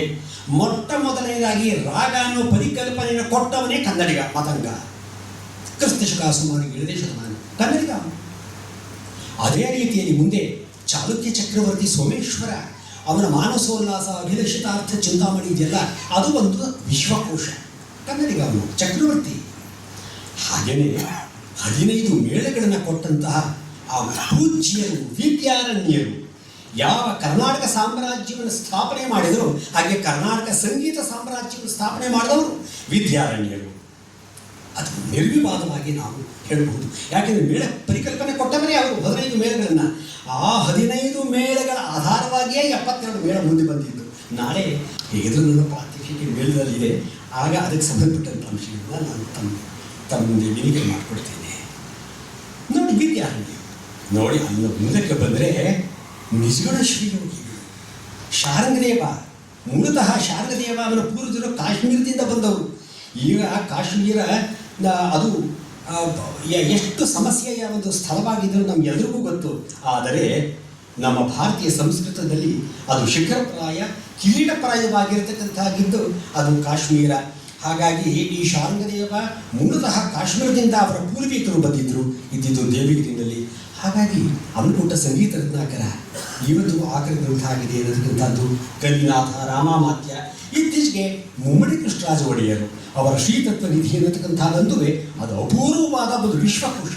ಇದರ ಬಗ್ಗೆ ನಾನು ಒಂದು ಸಂಶೋಧನಾತ್ಮಕವಾದ ಸರಣಿ ಕಾರ್ಯಕ್ರಮವನ್ನು ಆಕಾಶವಾಣಿಯಲ್ಲಿ ಮಾಡಿದ್ದೇನೆ. 6 ದಿವಸದಿರಬೇಕು. ಸಂಪೂರ್ಣವಾಗಿ ನಮ್ಮ ಸಂಗೀತಕ್ಕೆ ಸಂಬಂಧಪಟ್ಟ ಹಾಗೆ ಅದರಲ್ಲಿ ನಾದಕ್ಕೆ ಸಂಬಂಧಪಟ್ಟ ಹಾಗೆ ಏನು ಮುಮ್ಮಡಿಯವರು ಹೇಳಿದ್ದಾರೆ ಅನ್ನತಕ್ಕಂಥದ್ದು ಅದ್ಭುತವಾದಂಥ ವಿಷಯ ಅದು ಒಂದು. ಹಾಗೆ ಇನ್ನೊಂದು ಬತ್ತೀಸ ರಾಗ ಅಂತ, ಈ ಬತ್ತೀಸ ರಾಗ ಇದೆಯಲ್ಲ, ಇದು ನಮ್ಮ ಕರ್ನಾಟಕ ಶಾಸ್ತ್ರೀಯ ಸಂಗೀತದ ಕನ್ನಡಿಗರ ಸ್ಮಿತೆ. ಅದು ಬಹಳ ವಿಶಿಷ್ಟವಾದದ್ದು. ಈಗ ತಮಿಳು ಸಂಗೀತದಲ್ಲಿ ಇಸೈ ಅಂತ ಬರುತ್ತೆ, ಅಲ್ಲಿ ಪಣ್ಣು ಅಂತ ಬರುತ್ತೆ. ಸುಮಾರು 21 ಪಣ್ಣುಗಳನ್ನ ಇವತ್ತು ಇದೆ. ನೂರಾರು ಪಂಡಿಗಳಿತ್ತು. ಬಟ್ ಈಗ ಕೆಲವು ಪಂಡಿಗಳು ಉಳಿದಿವೆ. ತೇವಾರಮ್ಮು ಮತ್ತು ನಾಲಾಯನ ದಿವ್ಯ ಪ್ರಬಂಧಂ ಅದನ್ನೆಲ್ಲ ಪಂಡಿಗಳಲ್ಲಿ ಹಾಡ್ತಾರೆ. ಇವರ ಮೇಲುಕೋಟೆಯಿಂದಲೂ ಸಹ ಬಹಳಷ್ಟು ಪಾಸುರಗಳಿದೆ. ಅದನ್ನು ಗ್ರಂಥಗಳೆಲ್ಲ ಇದೆ, ರಾಗಗಳಿವೆ ಮತ್ತು ತಾಳಗಳನ್ನು ಮತ್ತು ಪಂಡಿಗಳು ಅಲ್ಲಿ ನಿರ್ದೇಶನ ಮಾಡಿದ್ದಾರೆ. ಅದನ್ನೆಲ್ಲ ಹಾಡಿದಂಥ ಪದ್ಧತಿ ಇವತ್ತು ಇದೆ ಅಂತ ಇಟ್ಕೊಳ್ಳೋಣ. ಸೊ ಹೀಗೆ ಬೇರೆ ಬೇರೆ ಜಾಗಗಳಲ್ಲಿ, ಹಾಗೆ ನಮ್ಮ ಕನ್ನಡದಲ್ಲಿ ಬತ್ತೀಸರಾಗ ಪರಂಪರೆ, ಅದು ಬಹಳ ದೊಡ್ಡ ಒಂದು ವಿಷಯ ಅಂತ ಇಟ್ಕೊಳ್ಳೋಣ. ಶಿವಶರಣರು ಪ್ರಾರಂಭ ಮಾಡಿದರು, ಹರಿದಾಸರು ಅದನ್ನು ಬಳಸ್ಕೊಂಡು ರಚನೆಗಳನ್ನು ಮಾಡಿದ್ದಾರೆ. ಅದು ಮುಂದುವರೆದು ಮೇಳಗಳಲ್ಲೂ ಇದೆ ಮತ್ತು ನಮ್ಮ ಜನಕ ಪದ್ಧತಿಯಲ್ಲೂ ಅವುಗಳ ಅಂಶಗಳು ಬಹಳಷ್ಟು ಇದೆ ಅಂತ ಹೇಳಬಹುದು. ಒಟ್ಟಾರೆ ಹೇಳೋದಾದರೆ ಶ್ರೀ ನರಹರಿ ತೀರ್ಥರಿಂದ ಪ್ರಾರಂಭ ಮಾಡಿ ಶ್ರೀ ಪದ್ಮನಾಭದಾಸರವರೆಗೆ ಬಹುಮಂದಿ ಹರಿದಾಸರು ತಮ್ಮ ಅಸಂಖ್ಯಾತ ವೈವಿಧ್ಯಪೂರ್ಣ ಗೇಯ ರಚನೆಗಳ ಮೂಲಕ ಕರ್ನಾಟಕ ಶಾಸ್ತ್ರೀಯ ಸಂಗೀತ ಕ್ಷೇತ್ರವನ್ನು ಶ್ರೀಮಂತಗೊಳಿಸಿದ್ದಾರೆ. ಇದು ಒಂದು. ನಾನು ಡಾಕ್ಟರ್ RKP ಅವರ ಬಗ್ಗೆ ಮಾತು ಹೇಳಲೇಬೇಕು. ಇವರು ಸಂಗೀತ ಸಾಹಿತ್ಯಾದಿ ಸಾರಸ್ವತ ಲೋಕದಲ್ಲಿ ಪ್ರಸಿದ್ಧ ಬಹುಶ್ರುತ ವಿದ್ವಾಂಸರು. ಅವರ ಗಾಯನವನ್ನು ನಾವೆಲ್ಲ ಸಮಸ್ತ ಕನ್ನಡಿಗರು ನಾವು ಕೇಳಿದ್ದೇವೆ, ಆನಂದ ಪಟ್ಟಿದ್ದೇವೆ ಅಂತ ಇಟ್ಕೊಳ್ಳೋಣ. ಅಂತಹವರು ನಮ್ಮ ಕರ್ನಾಟಕ ಶಾಸ್ತ್ರೀಯ ಸಂಗೀತದ ಆ ಒಂದು ವೈಭವವನ್ನು ಅದನ್ನು ಬಹಳಷ್ಟು ವೃದ್ಧಿಗೊಳಿಸಿದ್ದಾರೆ. ಅವರಿಗೆ ವಿಶೇಷವಾದ ಪ್ರಣಾಮಗಳನ್ನು ಈ ಸಂದರ್ಭದಲ್ಲಿ ಸಲ್ಲಿಸ್ತಾರೆ. ಇದು ರಾಜವಾಗ್ಯಕಾರರಾಗಿದ್ದಂತಹ ಚಿಕ್ಕದೇವರಾಜ ಒಡೆಯರು ನೋಡಿ, ರಾಯಲ್ ಕಂಪೋಸರ್ಸ್. ನಮ್ಮ ಕನ್ನಡಿಗರು ಹೇಳೋದಾದರೆ ಚಿಕ್ಕದೇವರಾಜ ಒಡೆಯರು, ಮುಮ್ಮಡಿ ಕೃಷ್ಣರಾಜ ಒಡೆಯರು ಮತ್ತು ಜಯಚಾಮರಾಜ ಒಡೆಯರು ಹಾಗೂ ಅವರ ಆಸ್ಥಾನ ವಿದ್ವಾಂಸರು ಬಹಳಷ್ಟು ಮಂದಿ ಗಾಯಕರು ಹಾಗೂ ಚತುರ್ವಿಧ ವಿವಿಧ ವಾದಕರು ಅವರೆಲ್ಲರೂ ಕನ್ನಡಿಗರೇ. ಹಾಗೆ ವೀಣೆಯ ಬೆಳಗಿದು ಮೈಸೂರು ಅಂತ ಆ ಒಂದು ನಾಡುಡಿ ಬರಬೇಕಾದರೆ ಮೈಸೂರು ಬಾನಿಯ ವೀಣೆ ಶೇಷಣ್ಣವರು, ಇಲ್ಲೇ ವೀಣೆ ಶೇಷಣ್ಣವರ ಪರಂಪರೆಯೇ ರಮಾಬೆನ್ನೂರು ಇಲ್ಲೇ ಇದ್ದಾರೆ. ಅದೊಂದು ಭವ್ಯ ಪರಂಪರೆ ಅದು. ಆ ಮೈಸೂರು ಬಾನಿ, ಮೈಸೂರು ವೀಣೆ, ಆ ವೀಣಾ ಶೈಲಿ, ಆ ಒಂದು ಭಾಗದಲ್ಲಿ ಬಂದಾಗ ದೊರಸ್ವಾಮಯ್ಯಂಗಾರರು ಮತ್ತು ಇವತ್ತು ಪೂಜ್ಯ ದೇಶಕಾಚಾರ್ಯವರು ಅವರೆಲ್ಲ ಅದೇ ಬಾನಿಯಲ್ಲಿ ಬಂದಂಥವ್ರು. ಅದೊಂದು ಮೈಸೂರು ಬಾನಿ, ಅದು ಉಳಿದು ಬೆಳೀಬೇಕಾಗಿದೆ ಅಂತ ಇಟ್ಕೊಳ್ಳೋಣ. ಹಾಗೆಯೇ ಅರಮನೆ ಹೊರಕ್ಕೆ ಬಂದಾಗ ಈವನ್ ಗ್ರಾಮಾಂತರ ಪ್ರದೇಶಗಳು ಯೋಗದಾನವನ್ನು ಕೊಟ್ಟಿವೆ. ರುದ್ರಪಟ್ಟಣ ಇರಬಹುದು, ರುದ್ರಪಟ್ಟಣ, ಚಲಕುಂದ, ಚಿಂತನಪಲ್ಲಿ, ಮತ್ತೂರು, ಹೊಸಹಳ್ಳಿ, ತೇಗನಹಳ್ಳಿ, ಹಿರಿಗನಹಳ್ಳಿ, ಅಗ್ರಹಾರ, ಬಸವಾಪಟ್ಟಣ, ಹೀಗೆ ಬಹಳಷ್ಟು ಹಳ್ಳಿಗಳು ಸಹ ಕರ್ನಾಟಕ ಸಂಗೀತದ ಬೆಳವಣಿಗೆಗೆ ಸಾಕಷ್ಟು ಕೊಡುಗೆಗಳನ್ನು ಕೊಟ್ಟಿವೆ ಅಂತ. ಇನ್ನು ಸಂಗೀತದ ಪ್ರಾಚೀನತೆಗೆ ಸಂಬಂಧಪಟ್ಟ ಹಾಗೆ ಹೇಳೋದಾದರೆ ಕದಂಬ ದೊರೆ ಕಾಕುತ್ಸ್ಥವರ್ಮ ಅಂತ ಹೇಳಿ ಇದ್ದ. ಅವನ ಕಾಲ ಕ್ರಿಸ್ತಶಕ ಸುಮಾರು 450. ತಾಳಗುಂದ ಶಾಸನ ಅಂತ ಒಂದಿದೆ. ಆ ತಾಳಗುಂದ ಶಾಸನದಲ್ಲಿ ಸಂಗೀತದ ಕುರಿತ ಹಾಗೆ ಮೊಟ್ಟ ಮೊದಲ ಶಾಸನ ಸಿಗುತ್ತೆ. ನಮ್ಮ ಕರ್ನಾಟಕ ಸಂಗೀತದ ಚರಿತ್ರೆ ನೋಡಿದಾಗ ಮಹೇಂದ್ರ ವರ್ಮನ ಅವನ ಕಾಲದಲ್ಲಿ ಕ್ರಿಸ್ತಶಕ 7ನೇ ಶತಕ ಕುಡುಮಿಯಾಮಲೈ ಶಾಸನ ತಮಿಳುನಾಡಿನಲ್ಲಿ ಸಿಗಿರೋದು. ಅದು ಪ್ರಪ್ರಥಮ ಅಂತ ನಾವು ಹೇಳ್ತೇವೆ. ಅಲ್ಲಿ ಅದಕ್ಕಿಂತ ಪೂರ್ವದಲ್ಲಿಯೇ ಕರ್ನಾಟಕದಲ್ಲಿ ಇತ್ತು. ಸಂಗೀತ ಯಾವ ಮಟ್ಟದಲ್ಲಿ ಇತ್ತು ಕದಂಬರ ಕಾಲದಲ್ಲಿ ಅನ್ನೋದಕ್ಕೆ ಶಾಸನವೇ ಸಾಕ್ಷಿ. ಮನೆ ಸಂಗೀತದಿಂದ ತುಂಬಿತ್ತಂತೆ, ವೀಣಾನಾದದಿಂದ ತುಂಬಿರ್ತಾ ಇತ್ತಂತೆ. ಗಾಯಕರು, ವೈಣಿಕರು, ಹಾಗೆ ವಾಂಶಿಕರು ಆ ಸ್ಥಾನದಲ್ಲಿ ತುಂಬಿರ್ತಾ ಇದ್ರು. ಮನೆಗಳಲ್ಲಿ ವಿಶೇಷವಾಗಿ ಹೆಣ್ಣು ಮಕ್ಕಳು ವಿಶೇಷವಾದ ಸಂಗೀತವನ್ನು ಅಭ್ಯಾಸ ಮಾಡ್ತಾ ಇದ್ರು. ಇತ್ಯಾದಿ ಬೇಕಾದಷ್ಟು ಸಾಹಿತ್ಯದಲ್ಲೂ ಬೇಕಾದಷ್ಟು ಅಂಶಗಳು ಎಲ್ಲಿವೆ. ಸಾಹಿತ್ಯದಲ್ಲಿ ಸಿಗತ್ತೆ, ನಮಗೆ ಕಾವ್ಯಗಳಲ್ಲಿ ಸಿಗತ್ತೆ, ಶಾಸನಗಳಲ್ಲಿ ಸಿಗತ್ತೆ.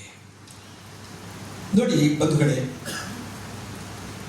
ಇಲ್ಲಿ ನಾನು ಸಂಶೋಧನೆ ಮಾಡ್ತಕ್ಕಂಥ ಸಂದರ್ಭದಲ್ಲಿ ಕನ್ನಡ ಅನ್ನತಕ್ಕಂಥ ಹೆಸರಿನ ಜೊತೆಯಲ್ಲಿ ಎಷ್ಟೋ ರಾಗಗಳಿದೆ ಅಂತ, ಅದೇ ಒಂದು ದೊಡ್ಡ ಸಂಶೋಧನಾ ವಿಷಯ. ನೋಡಿ, ನಾನು ಸುಮ್ಮನೆ ಕನ್ನಡ ಅನ್ನೋ ಹೆಸರನ್ನು, ಕೆಲವು ರಾಗಗಳ ಹೆಸರು ಹೇಳ್ತೇನೆ. ಅದರಲ್ಲಿ ಯಾವುದಾದ್ರು ಜನ್ಯ ಆಯ್ತು, ಬೇಕಾದಷ್ಟು ಅಂಶ ಇದೆ. ಅದರ ಕಾಲ ಅದು ಹೆಚ್ಚು ಸಮಯ ಇಲ್ಲ, ಅದನ್ನು ಓದ್ಕೊಂಡು ಹೋಗ್ತೇನೆ. ನೋಡಿ, ಈಗ ಕರ್ನಾಟಕ ಅನ್ನೋ ಹೆಸರಿನ ರಾಗಗಳು: ಕರ್ನಾಟಕ ಸುರಟಿ, ಕರ್ನಾಟಕ ಆಂಧಾಳಿ, ಕರ್ನಾಟಕ ದೇವಗಾಂಧಾರಿ, ಕರ್ನಾಟಕ ಕಮಾಜ್, ಹಾಗೆಯೇ ಕರ್ನಾಟಕ ಮಂಜರಿ, ಕರ್ನಾಟಕ ತರಂಗಿಣಿ, ಕರ್ನಾಟಕ ಕಾಪಿ, ಹೀಗೆ ಇನ್ನೂ ಬೇಕಾದಷ್ಟಿದೆ. ಹಾಗೆ ಇನ್ನು ಕನ್ನಡ ಅನ್ನೋ ಹೆಸರಿನ ರಾಗಗಳು ನೋಡಿ ಎಷ್ಟು ಚೆನ್ನಾಗಿದೆ. ಕನ್ನಡ ಸೌರಾಷ್ಟ್ರ, ಕನ್ನಡ ಬಂಗಾಳ, ಕನ್ನಡ ಗೌಡ, ಕನ್ನಡ ಪಂಚಮ, ಆಮೇಲೆ ಕನ್ನಡ ದರ್ಬಾರ್, ಕನ್ನಡ ದೀಪಕ, ಕನ್ನಡ ವೇಲಾವಲಿ, ಕನ್ನಡ ಕುರಂಜಿ, ಕನ್ನಡ ಭೋಗಿ, ಕನ್ನಡ ಮಾರುವ, ಕನ್ನಡ ನಭೋಮಣಿ, ಇನ್ನೂ ಬೇಕಾದಷ್ಟಿದೆ. ನೋಡಿ ಬಂಧುಗಳೇ, ಕರ್ನಾಟಕಕ್ಕೂ ನಮ್ಮ ಕರ್ನಾಟಕ ಸಂಗೀತಕ್ಕೂ ಎಷ್ಟು ಹತ್ತಿರದ ಸಂಬಂಧ ಇದೆ. ಒಂದು ರೀತಿಯಲ್ಲಿ ಕರ್ನಾಟಕ ಅನ್ನೋ ಹೆಸರು ಅತ್ಯಂತ ಸಮರ್ಪಕವಾದದ್ದು. ಮಹಾನೀಯರು ನಮಗೆ ಅದನ್ನು ನೀಡಿದ್ದಾರೆ ಅಂತ ಹೇಳಕ್ಕೆ ಇಷ್ಟಪಡ್ತೇನೆ. ಇನ್ನು ಸಂಗೀತ ಶಿಕ್ಷಣಕ್ಕೆ ಸಂಬಂಧಪಟ್ಟ ಹಾಗೆ 2 ಅಂಶಗಳನ್ನು ಹೇಳಲಿಕ್ಕೆ ಇಷ್ಟಪಡ್ತೇನೆ. ಗುರುಕುಲ ಪದ್ಧತಿಯಲ್ಲಿ ಪ್ರಾಚೀನ ಕಾಲದಿಂದ ಬೆಳ್ಕೊಂಡು ಬಂದಿದೆ. ಇವತ್ತು ಶಾಲಾ ಕಾಲೇಜುಗಳೇ ಅದನ್ನು ಬೋಧನೆ ಮಾಡಲಾಗ್ತಾ ಇದೆ. ಬಹಳಷ್ಟು ಸಮಸ್ಯೆಗಳಿವೆ. ಯಾಕೆಂದರೆ ನಾನು ವಿಶ್ವವಿದ್ಯಾನಿಲಯದ ವ್ಯವಸ್ಥೆಯಿಂದ ಬಂದವನು. ಅಲ್ಲಿನ ಒಂದು ಸಮಸ್ಯೆಗಳು ಏನು ಅಂತ ನನಗೂ ಬಹಳ ಅರಿವಿದೆ. ಇಲ್ಲಿ ಮೀರಾ ರಾಜಮ್ಮ ಅವರು ಇದ್ದಾರೆ. ಸಾಕಷ್ಟು ಸಮಸ್ಯೆಗಳನ್ನು ನನ್ನ ಬಳಿ ಅವ್ರು ತಗೊಂಡು ಬಂದಿದ್ದುಂಟು ಸಾಲ್ವ್ ಮಾಡಲಿಕ್ಕೆ. ನಾನು ಅವರು ಅದು ಪ್ರಯತ್ನ ಮಾಡಿದ್ವಿ.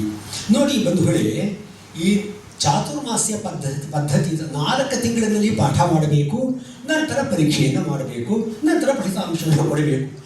4 ದಶಕಗಳೆಲ್ಲ 4 ಸಲ ನಾವು ಮತ್ತೆ ಜನ್ಮ ಎತ್ತಿ ಬಂದರೂ ಒಂದು ರಾಗವನ್ನು ನಾವು ಸಿದ್ಧಿಪಡಿಸ್ಕೊಳ್ಲಿಕ್ಕಾಗಲ್ಲ. ಅಂಥ ಸಂಗೀತವನ್ನು 4 ತಿಂಗಳಿನಲ್ಲಿ ಹೇಳ್ಕೊಡ್ಲಿಕ್ಕಾಗತ್ತೆಯೇ?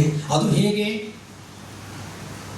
ಗುರುಕುಲ ಪದ್ಧತಿಯಲ್ಲಿಯೇ ಸುಮಾರು ಒಂದು 5 ವರ್ಷಗಳು ಏನು ಕಲಿಬೇಕಾದದ್ದನ್ನು ಕೇವಲ 4 ತಿಂಗಳ ಸಿಲೆಬಸ್ಸಲ್ಲಿ ಇಟ್ಟಿರೋರು. ಅದು ಸಾಧ್ಯವೇ ಇರ್ತಕ್ಕಂಥದ್ದು. ಅದು ಬಹಳ ಸಮಸ್ಯೆ.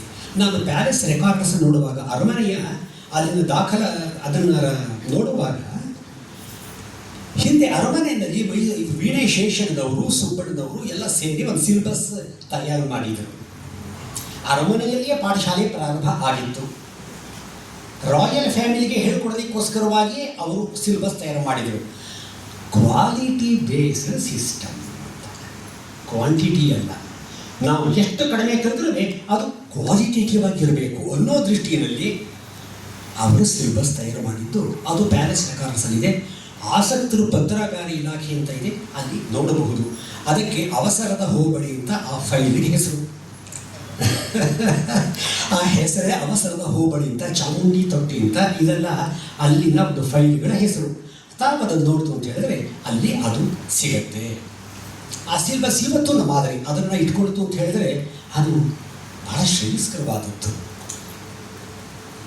ಅದು ಎರಡನೇದಾಗಿ ಗುರು ಶಿಷ್ಯ ಪರಂಪರೆಯಲ್ಲಿ ಏನೆಲ್ಲ ಒಳ್ಳೆಯ ಅಂಶಗಳಿದೆ ಅದನ್ನು ನಮ್ಮ ಈ ಶಾಲಾ ಕಾಲೇಜುಗಳ ಶಿಕ್ಷಣ ವ್ಯವಸ್ಥೆಯಲ್ಲಿ ಅಳವಡಿಸಿಕೊಳ್ಬಹುದು ಅಂತ ನನಗೆ ಅನಿಸುತ್ತೆ. ಈ ಮಾಮೂಲಿ 3 ವರ್ಷ ಅಥವಾ 5 ವರ್ಷಗಳ ನಂತರ ಬಹಳ ತಿಳಿದಿರತಕ್ಕಂತಹ ಒಳ್ಳೆಯ ಗುರುಗಳ ಬಳಿಗೆ ಅವರನ್ನು ಕಳಿಸಿ, ಅಪ್ರೆಂಟಿಸ್ ಈಗ ಹೌಸ್ ಸರ್ಜನ್ಸಿ ಇತ್ಯಾದಿಗಳನ್ನು ಮಾಡತಕ್ಕಂಥದ್ದು ಉಂಟು, MBBS ಇತ್ಯಾದಿಗಳಾದ ಮೇಲೆ. ಅದೇ ರೀತಿಯಲ್ಲಿ ಶಾಲಾದ BS ಇದು B ಮ್ಯೂಸಿಕ್ ಇರಬಹುದು, BPA ಅಥವಾ MPA ಅದರ ಆದ ಮೇಲೆ ಆ ವಿದ್ಯಾರ್ಥಿನಿಯರನ್ನು ತಜ್ಞ ಗುರುಗಳ ಬಳಿಗೆ ಕಳಿಸಿ ಅವರ ಬಳಿ ಒಂದು 2 ವರ್ಷಗಳು ಮಿನಿಮಮ್ ಗುರುಕುಲ ಪದ್ಧತಿಯಲ್ಲಿ ಕಲಿಯುವ ಹಾಗೆ ಒಂದು ವ್ಯವಸ್ಥೆ ಮಾಡಿದರೆ ಬಹುಶಃ ಒಂದು ಮಟ್ಟದಲ್ಲಿ ಒಂದು ಕ್ವಾಲಿಟಿಯನ್ನು, ಪ್ರಾಚೀನ ಪರಂಪರೆ ಉಳಿಸ್ಕೊಳ್ಬಹುದು, ಗುಣಮಟ್ಟವನ್ನು ಕಾಯ್ದುಕೊಳ್ಬಹುದು ಅಂತ ನನಗೆ ಅದು ಅನಿಸುತ್ತೆ. ಇನ್ನು ಮಕ್ಕಳು ನೋಡಿ, ಸಂಸ್ಕಾರ ಬಹಳ ಮುಖ್ಯ. ಚಿಕ್ಕ ವಯಸ್ಸಿನಿಂದ ಸಂಗೀತವನ್ನು ಮಕ್ಕಳಿಗೆ ಹೇಳ್ಕೊಡ್ಬೇಕು. ತಾಯಿ ತಂದೆಯರು ಮಕ್ಕಳನ್ನು ನುರಿತ ಗುರುಗಳ ಬಳಿ ಕಳಿಸಿಬಿಟ್ಟು ಮಕ್ಕಳಿಗೆ ಉತ್ತಮ ಸಂಸ್ಕಾರವನ್ನು ಕೊಡುವ ಹಾಗೆ ಮಾಡಬೇಕು. ಎಜುಕೇಷನ್ ಮುಖ್ಯ ಉದ್ದೇಶನೇ ಇರತಕ್ಕಂಥದ್ದು ಉತ್ತಮವಾದ ಸಂಸ್ಕಾರ, ನೈತಿಕತೆ ಅದು ಬೇಕು. ಉತ್ತಮ ನಾಗರಿಕರಾಗಿ, ಒಳ್ಳೆ ಗುಡ್ ಸಿಟಿಸನ್ಸ್ ಆಗಿ, ಸಿವಿಲೈಸ್ಡ್ ಆಗಿ ಬೆಳಿಬೇಕು ಅಂತ ಸಂಗೀತ ಪೂರಕವಾಗುತ್ತೆ. ಆದ್ದರಿಂದ ಆದಷ್ಟು ತಾಯಿ ತಂದೆಯರು ಮಕ್ಕಳನ್ನ ಚಿಕ್ಕ ವಯಸ್ಸಿನಿಂದಾನೇ ಸಂಗೀತಕ್ಕೆ ಅವರು ಕಳಿಸ್ಕೊಳ್ತಕ್ಕಂಥದ್ದು ಅದು ಬಹಳ ಶ್ರೇಯಸ್ಕರ ಅಂತ ಹೇಳಿ ನಾನು ಪರಿಭಾವಿಸಿಕೊಳ್ಳುತ್ತೇನೆ. ಅದರಿಂದ ಸಂಶೋಧನೆಗಳು ಬೇಕಾದಷ್ಟಾಗಿದೆ. ಬುದ್ಧಿ ಅದು IQ ಲೆವೆಲ್ ಇನ್ಕ್ರೀಸ್ ಆಗುತ್ತೆ, ಜ್ಞಾಪಕ ಶಕ್ತಿ ವೃದ್ಧಿಸುತ್ತೆ, ಉತ್ತಮ ಸಂಸ್ಕಾರ ಬರುತ್ತೆ. ಹಾಗಾಗಿ ನಾವು ಎಲ್ಲ ತಾಯಿ ತಂದೆಯರನ್ನು ಕೇಳ್ಕೊಳ್ಳೋದಕ್ಕಂಥದ್ದು ಏನು ಅಂದರೆ, ದಯಮಾಡಿ ಮಕ್ಕಳನ್ನು ಚಿಕ್ಕ ವಯಸ್ಸಿನಿಂದ ಸಂಗೀತ ಕಲಿಯಲಿಕ್ಕೆ ಕಳಿಸ್ಕೊಡಿ. ಅದು ಬಹಳ ಅವರು ಮುಂದಿನ ಒಳ್ಳೆಯ ಸಮಾಜದ ನಿರ್ಮಾಣಕ್ಕೆ ಅದು ಅನುಕೂಲವಾಗುತ್ತೆ. ಇನ್ನು ಸಂಗೀತದ ಸಂಶೋಧನೆ ಸಂಬಂಧಪಟ್ಟ ಹಾಗೆ ನೋಡಿ ಬಂಧುಗಳೇ, ಸಂಶೋಧನೆ ಅನ್ನೋದು ಇವತ್ತು ಹೊಸದಲ್ಲ. ಋಷಿ ಮುನಿಗಳೇ ಸಂಶೋಧಕರಾಗಿದ್ದರು. ಪಾಣಿನಿಗಳು, ಯಾಜ್ಞವಲ್ಕ್ಯರು, ಭರತ ಮುನಿಗಳು, ಮತಂಗರು ಎಲ್ಲರೂ ಸಂಶೋಧಕರೇ. ಸಂಗೀತದಲ್ಲಿ ಇವತ್ತೇನು ಹೊಸದಲ್ಲ, ಎಲ್ಲಾನು ಬೆಳ್ಕೊಂಡು ಬಂದಿದೆ.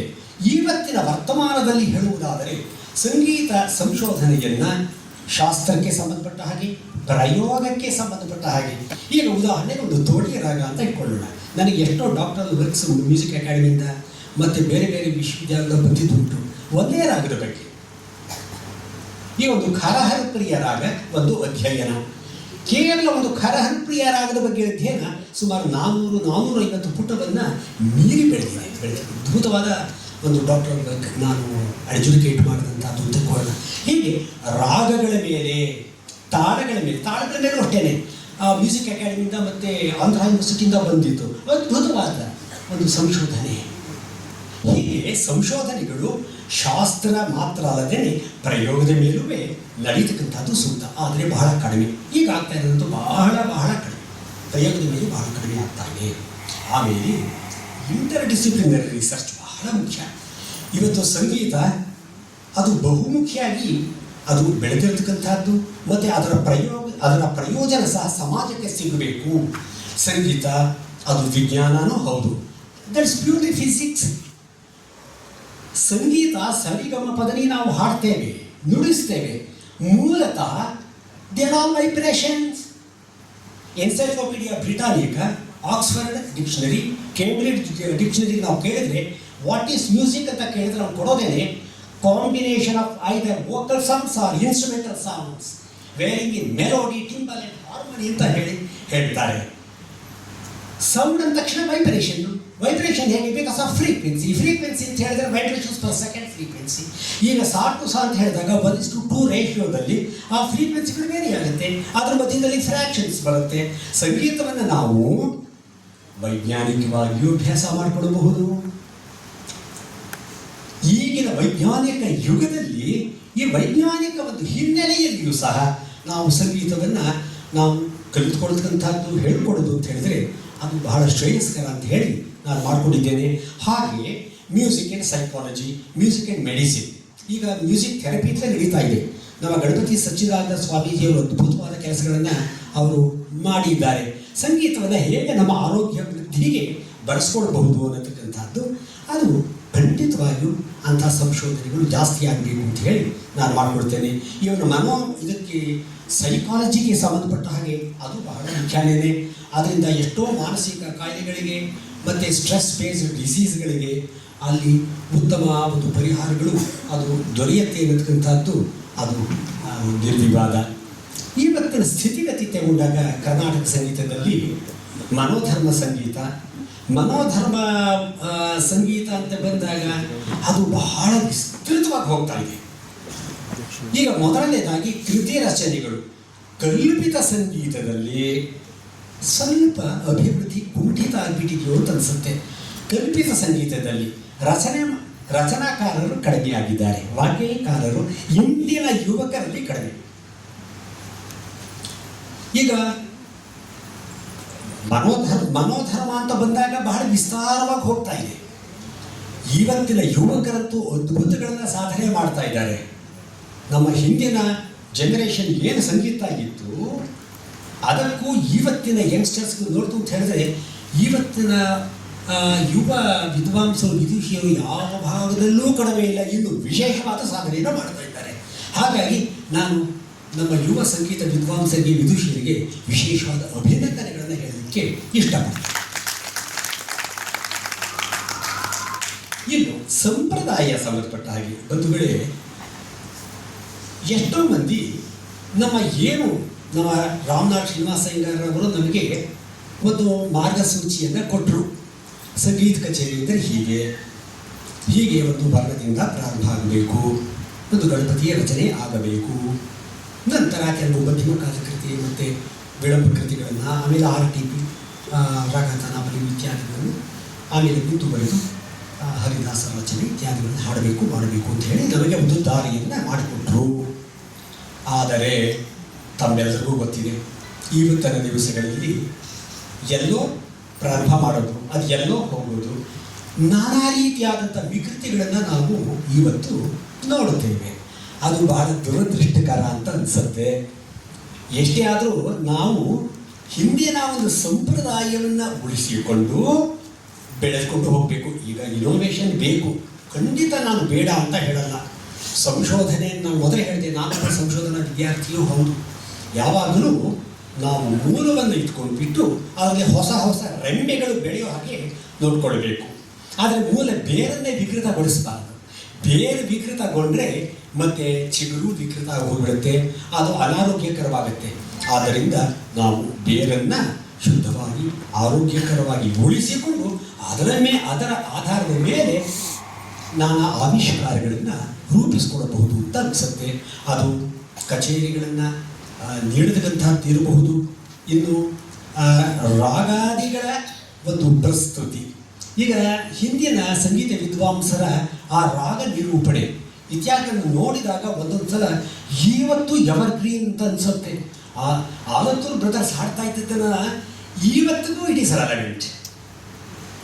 ಮಹಾವೈದ್ಯನಾಥ ಇವರು ವಿಶ್ವನಾಥಯ್ಯರವರು ಹಾಡ್ತಾ ಇದ್ದ ಸಂಗೀತವನ್ನು, ಮತ್ತೆ ರಾಮನಾಥ ಕೃಷ್ಣನ ಹಳಬರದನ್ನು ನಾವು ಕೇಳ್ಕೊಂತ ಬಿಡಾಕೃಷ್ಣದ್ದು, ಅದು ಇವತ್ತು ಎಷ್ಟು ರೆಲೆವೆಂಟ್ ಅಂತ ಅನ್ಸುತ್ತೆ. ಆದರೆ ನಾವು ಅಂಥದ್ದನ್ನು ನಾವು ಎಷ್ಟರ ಮಟ್ಟಿಗೆ ಉಳಿಸ್ಕೊಳ್ತಾ ಇದ್ದೀವಿ ಅನ್ನೋದು ನಮ್ಮ ಮೇಲೆ ನಾವೇ ಪ್ರಶ್ನೆ ಹಾಕ್ಕೊಳ್ಬೇಕಾಗಿರ್ತಕ್ಕಂಥ ಒಂದು ವಿಷಯ ಅಂತ ಅನಿಸುತ್ತೆ.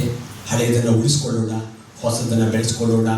ಹಳೆಯದು ಯಾವತ್ತು ಅದು ಚಿನ್ನನೇ. ಅದು ಎಷ್ಟು 10,000 ವರ್ಷಗಳ ಹಿಂದೆ ಇದ್ದ ಚಿನ್ನ ಇವತ್ತು ಅದು ಚಿನ್ನನೇ. ಅದು ತುಕ್ಕು ಹಿಡಿಯಲ್ಲ. ನಮ್ಮ ಕರ್ನಾಟಕ ಶಾಸ್ತ್ರೀಯ ಸಂಗೀತ ಸಂಪತ್ತು ಅಂದರೆ ಅದು ಅಪರಂಜಿ ಚಿನ್ನ ಇದ್ದಾಗೆ. ಅದು ಪ್ರಾಚೀನ ಕಾಲದಲ್ಲಿ ಇದ್ದಂತಹ ಆ ಒಂದು ಪರಂಪರೆ, ಅದು ಚಿನ್ನ. ಅದು ಉಳಿಸ್ಕೊಳ್ಳೋಣ, ಅದನ್ನು ಬೆಳೆಸ್ಕೊಳ್ಳೋಣ. ನಮ್ಮ ಅಸ್ಮಿತೆ ಅದು. ಇನ್ನೂ ಒಂದು ವಿಷಯವನ್ನು ಹೇಳಲೇಬೇಕಾದದ್ದು ಏನು ಅಂತ ಹೇಳಿದರೆ ಬಂದರೆ ನೋಡಿ, ಕರ್ನಾಟಕ ಶಾಸ್ತ್ರೀಯ ಸಂಗೀತ ಹಲವು ಸವಾಲುಗಳನ್ನು ಇವತ್ತು ಎದುರಿಸ್ತಾ ಇದೆ. ಮೊದಲೇ RKP ಅವರು ಹೇಳಿದರು, ಸರ್ಕಾರದ ಕಡೆಯಿಂದ ಮತ್ತು ಬೇರೆ ಬೇರೆ ಏಜೆನ್ಸಿ ಕಡೆಯಿಂದ ಎಷ್ಟರ ಮಟ್ಟನ ಒಂದು ಸಹಕಾರವನ್ನು ನಾವು ಪಡ್ಕೊಳ್ತಾ ಇದ್ದೀವಿ ಅನ್ನೋದು ನಮಗೆಲ್ಲರಿಗೂ ಗೊತ್ತಿದೆ. ಏತನ ಮಧ್ಯೆ ಗಾನ ಕಲಾ ಪರಿಷತ್ತು ಮತ್ತು ನಮ್ಮ ಗಾನ ಭಾರತಿ, ನಾದಬ್ರಹ್ಮ, ಹೀಗೆ ಹಲವು ಸಭೆಗಳು ಮತ್ತು ಕೆಲವರು ಅವರವರ ಮನೆಗಳಲ್ಲಿ ಅಂತೂ ಈ ಒಂದು ನಮ್ಮ ಕಲೆಯನ್ನು ಉಳಿಸ್ಕೊಂಡು ಬೆಳೆಸ್ಕೊಂಡು ಹೋಗಲಿಕ್ಕೆ ಪ್ರಯತ್ನ ಮಾಡ್ತಾ ಇದ್ದಾರೆ. ಸಂಗೀತವನ್ನೇ ವೃತ್ತಿಯಾಗಿ ಹೊಂದಿರತಕ್ಕಂತಹ ಎಷ್ಟೋ ಮಂದಿ ಸಂಗೀತ ವಿದ್ವಾಂಸರು ಬಹಳ ಸಮಸ್ಯೆಗಳಲ್ಲಿದ್ದಾರೆ, ಆರ್ಥಿಕವಾದ ಸಂಕಷ್ಟಗಳಲ್ಲಿದ್ದಾರೆ. ಬದುಕನ್ನು ನಿರ್ವಹಣೆ ಮಾಡೋದಲ್ಲೂ ಬಹಳ ಕಷ್ಟ ಇದೆ. ಒಮ್ಮೆ ಒಬ್ಬರು ಬಹಳ ದೊಡ್ಡ ಸಂಗೀತ ವಿದ್ವಾಂಸರ ನಂತರ ಒಂದು ಮಾತು ಹೇಳಿದರು. ಅವರು ನನ್ನ ಹತ್ರ ಹೇಳಿದ್ದು, ಶ್ರೀಧರ್, ನಾನು ದೊಡ್ಡ ತಪ್ಪು ಮಾಡಿಬಿಟ್ಟೆಪ್ಪ ಅಂತ ಹೇಳಿದ್ರು. ಯಾಕೆ ಸರ್? ಇಲ್ಲ, ನಾನು ಸಂಗೀತ ನೆಚ್ಕೊಂಡು ಬಂದುಬಿಟ್ಟೆ, ನೋಡಿ ನನಗೆ ಏನೂ ಇಲ್ಲವಲ್ಲಪ್ಪ, ನಾನು ಬಂದುಬಿಟ್ಟಿದ್ದೇನಲ್ಲ, ಏನು ಮಾಡಲಿ, ಭಾಳ ಕಷ್ಟ ಆಗಿದೆ. ಇದು ಒಬ್ಬರು ಸಮಸ್ಯೆ ಅಲ್ಲ, ಬಹಳ ಮಂದಿ ಸಂಗೀತ ವಿದ್ವಾಂಸರ ಸಮಸ್ಯೆ, ಇದು ಜೀವನ ಸಮಸ್ಯೆ ಈ 21ನೇ ಶತಮಾನದಲ್ಲಿ. ಆದ್ದರಿಂದ ನನ್ನ ಒಂದು ಕಳಕಳಿ ಏನು ಅಂತ ಹೇಳಿದರೆ, ನಾನು ಈ ಸಂದರ್ಭದಲ್ಲಿ ಕರ್ನಾಟಕ ಸರ್ಕಾರವನ್ನು ನಾನು ಪ್ರಾರ್ಥನೆ ಮಾಡಿಕೊಳ್ತೇನೆ. ಇಲ್ಲಿ ಮಾಧ್ಯಮ ಬಂಧುಗಳು ಇರಬಹುದು, ಇದ್ದಾರೆ, ಅವರಿಗೆ ನೆನೆಸಿ ನಾನು ಹೇಳ್ತೇನೆ, ದಯಮಾಡಿ ನಾನು ಹೇಳ್ತಾ ಇರೋದನ್ನ ಕರ್ನಾಟಕದ ಅವರ ನಮ್ಮ ಮುಖ್ಯಮಂತ್ರಿಗಳ ಗಮನಕ್ಕೆ ತಗೊಂಡು ಬನ್ನಿ ಅಂತಕ್ಕಂಥದ್ದು. ಏನು ಅಂತ ಹೇಳಿದರೆ, ಕರ್ನಾಟಕ ಸಂಗೀತ ಪ್ರಾಧಿಕಾರವನ್ನು ಒಂದು ಪ್ರಾರಂಭ ಮಾಡಿಕೊಡಿ ಅಂತ. ಕೊಡಿ, ಕ್ಲಾಪ್ ಕೊಡಿ. ನಮ್ಮ ಕರ್ನಾಟಕ ಸಂಗೀತ ಪ್ರಾಧಿಕಾರ ಅಂತ ಒಂದು ಬರಲಿ. ಆ ಪ್ರಾಧಿಕಾರಕ್ಕೆ ಕರ್ನಾಟಕ ಸಂಗೀತದ ಒಂದು ಮೇರು ವಿದ್ವಾಂಸರು ಅದಕ್ಕೆ ಅಧ್ಯಕ್ಷರಾಗಲಿ. ಕರ್ನಾಟಕ ಸಂಗೀತದ ಕ್ಷೇಮವನ್ನು ನೋಡಿಕೊಳ್ಳಲಿಕ್ಕೆ ಅವರು ಬದ್ಧರಾಗ್ತಾರೆ. ಮತ್ತು ಕರ್ನಾಟಕ ಶಾಸ್ತ್ರೀಯ ಸಂಗೀತ ಸಮಸ್ತ ವಿದ್ವಾಂಸರ ಸಮಸ್ಯೆಗೆ ಸ್ಪಂದಿಸತಕ್ಕಂಥ ಒಂದು ಪ್ರಾಧಿಕಾರ ಅದು ಆಗತ್ತೆ. ಅದರಲ್ಲಿ ಕರ್ನಾಟಕ ಸಂಗೀತದ ಉಳಿವು ಬೆಳವಣಿಗೆ, ಪ್ರತಿ ಸಂಗೀತ ವಿದ್ವಾಂಸರ, ವಿದುಷಿಯರ, ವಿದ್ಯಾರ್ಥಿಗಳ ಕ್ಷೇಮವನ್ನು ಪ್ರಾಧಿಕಾರ ನೋಡೋ ಹಾಗಾಗತ್ತೆ. ನಮ್ಮ ಸಂಗೀತ ವಿದ್ವಾಂಸರಿಗೆ ಕೊಡ್ತಾ ಇರ್ತಕ್ಕಂಥ ಸಹಾಯಧನ ಏನೂ ಅಲ್ಲ, ಅದು ಹೆಚ್ಚಾಗಬೇಕು. ದಯಮಾಡಿ ಸರ್ಕಾರದವರು ಈ ಕಡೆಗೆ ಗಮನ ಕೊಡಿ ಅಂತ ನಾನು ಪ್ರಾರ್ಥನೆ ಮಾಡಿಕೊಳ್ತೇನೆ. ನಮ್ಮ ಸಂಗೀತ ವಿದ್ವಾಂಸರಿಗೆ ಕೊಡ್ತಾ ಇರ್ತಕ್ಕಂಥ ಗೌರವಧನ ಏನೂ ಅಲ್ಲ, ದಯವಿಟ್ಟು ಅದನ್ನು ಜಾಸ್ತಿ ಮಾಡಿಕೊಡಿ.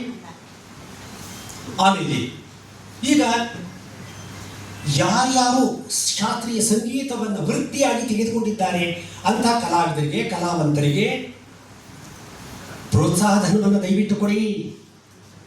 ಈಗ ನಾನಾ ಭಾಗ್ಯಗಳನ್ನು ಸರ್ಕಾರ ದಯಮಾಡಿಸಿ ಕೊಟ್ಟಿದೆ. ಸರ್ಕಾರಕ್ಕೆ ಅಭಿನಂದನೆಗಳನ್ನು ಹೇಳ್ತೇನೆ. ದಯಮಾಡಿ ನಮ್ಮ ಮಾನ್ಯ ಮಂತ್ರಿಗಳು ದಯಮಾಡಿ ಅದೇ ರೀತಿಯಾದ ಭಾಗ್ಯವನ್ನು ಕಲಾವಿದರಿಗೆ ಕೊಡಲಿ. ಕಲಾವಿದರಿಗೆ ಅವರಿಗೆ ಉಚಿತ ಪ್ರಯಾಣ ಸೌಲಭ್ಯವನ್ನು ಕೊಡಲಿ. ಅವರಿಗೆ ತಿಂಗಳಿಗೆ ಇಂತಿಷ್ಟು ಅಂತ ಹೇಳಿಟ್ಟು ಅವರಿಗೆ ಒಂದು ಸಹಾಯಧನವನ್ನು ಕೊಡಿ ದಯವಿಟ್ಟು ಸರ್ಕಾರ. ಎಷ್ಟೋ ಮಂದಿ ಸಂಗೀತ ವಿದ್ವಾಂಸರ ಮನೆಯಲ್ಲಿ ದೀಪಾವಳಿ ಅಂತೆ ಅವರಿಗೆ ಅನುಕೂಲ ಆಗುತ್ತೆ. ಕಲಿಯೋ ವಿದ್ಯಾರ್ಥಿಗಳಿಗೆ ಅವರಿಗೆ ಸ್ಕಾಲರ್ಶಿಪ್ಗಳನ್ನು ಹೆಚ್ಚು ಕೊಡಿ. ಕರ್ನಾಟಕ ಸಂಗೀತ ಕರ್ನಾಟಕದ ಅಸ್ಮಿತೆ ಅದು. ಕರ್ನಾಟಕ ಶಾಸ್ತ್ರೀಯ ಸಂಗೀತ ಕನ್ನಡಿಗರ ಒಂದು ಪೇಟೆಂಟ್, ಕನ್ನಡಿಗರ ಅಸ್ಮಿತೆ ಅದು. ಅದನ್ನು ಉಳಿಸ್ಕೊಳ್ಳತಕ್ಕಂತಹ ಜವಾಬ್ದಾರಿ ತಮ್ಮಂತಹ ಎಲ್ಲ ಸಹೃದಯರು, ನಮ್ಮ ಶಣೆ ಅಂತ ಮಹಾನುಭಾವ ಇಲ್ಲೇ ಇದ್ದಾರೆ ನೋಡಿ, ಎಂಥ ದಾನಿಗಳು. ಸೊ ಹೀಗೆ ಒಬ್ಬೊಬ್ಬ ವ್ಯಕ್ತಿಗಳು ಇದ್ದಾರೆ. ಸರ್ಕಾರ ವಿಶೇಷವಾಗಿ ಗಮನ ಹರಿಸಿ ನಮ್ಮ ಕರ್ನಾಟಕ ಸಂಗೀತ ಪರಂಪರೆಯನ್ನು ಉಳಿಸ್ಕೊಳ್ಬೇಕು. ನಮ್ಮ ಕರ್ನಾಟಕ ಸಂಗೀತ ಸಂಪತ್ತನ್ನ, ಇದು ಸಂಪತ್ತು ಅಂತ ಹೇಳ್ತೇನೆ ಯಾಕೆಂದ್ರೆ ಕೇವಲ ಹಣ ಕಾಸು ಅದು ಯಾವ ರೀತಿ ಒಂದು ಲೌಕಿಕ ಸಂಪತ್ತಿರಬಹುದು, ಸಂಗೀತ ಅನ್ನೋದು ನಮ್ಮ ಸಾಂಸ್ಕೃತಿಕ ಸಂಪತ್ತು. We have to preserve our treasure, cultural treasure. ನಮ್ಮ ಕರ್ನಾಟಕ ಸಂಗೀತ ಸಂಪತ್ತನ್ನು ಉಳಿಸ್ಕೊಳ್ಳೋಣ. ಆ ಉಳಿಸ್ಕೊಳ್ಳೋದ್ರ ಮೂಲಕ ದೇಶದ ಸಂಸ್ಕೃತಿ ಉಳಿಯುತ್ತೆ. ನಾನು ಮೊದಲೇ ಹೇಳಿದೆ, ಕರ್ನಾಟಕ ಸಂಗೀತ ಕರ್ನಾಟಕದ ಕನ್ನಡಿಗರ ಸತ್ತು. ಮುಂದುವರೆದು ಹೊರದಾದರೆ ಭಾರತ ದೇಶದ ಸತ್ತು, ಅದು ಭಾರತೀಯ ಸಂಸ್ಕೃತಿಯ ಸತ್ತು. ಯಾಕೆಂದ್ರೆ ಭಾರತ ಬೇರೆ ಇಲ್ಲ, ಕರ್ನಾಟಕ ಬೇರೆ ಅಲ್ಲ. ಭಾರತ ಜನನಿಯ ತನುಜಾತೆ ಜಯ ಹೇ ಕರ್ನಾಟಕ ಮಾತೆ ಅಂತ ನಾವು ಜಗನ್ಮಾತೆಯನ್ನು ಕೇಳ್ತೇವೆ. ಹಾಗಾಗಿ ನಮ್ಮ ಕರ್ನಾಟಕ ಸಂಗೀತ ಅಂತ ಹೇಳಿದರೆ ಕರ್ನಾಟಕದ ಸಂಸ್ಕೃತಿಯ ಕನ್ನಡಿ ಮಾತ್ರವಲ್ಲ, ಭಾರತೀಯ ಸಂಸ್ಕೃತಿಗೆ ಹಿಡಿದಿರ್ತಕ್ಕಂಥ ಕೈಗನ್ನಡಿ ಸಹ ಒಂದು ಮಹಾನ್ ಮಾಧ್ಯಮ, ಮಹಾನ್ ಸಂಪತ್ತು. ಪ್ರತಿ ಸಂಗೀತ ವಿದ್ವಾಂಸರು ಸಹ ಒಂದೊಂದು ಆಸ್ತಿ, ಸಾಂಸ್ಕೃತಿಕ ಆಸ್ತಿ. ಅದು ಉಳಿಬೇಕು, ಬೆಳಿಬೇಕು. ಒಬ್ಬರು ಸಂಗೀತ ವಿದ್ವಾಂಸರು ಅಂತ ಹೇಳಿದರೆ ಆ ಸಂಗೀತ ವಿದ್ವಾಂಸರು ನಮ್ಮ ದೇಶದ ಒಂದು ಸೊತ್ತು. ಈಗ ವಿಜಯನಗರದ ಹಾಗೆ ಆಗಬಾರ್ದು.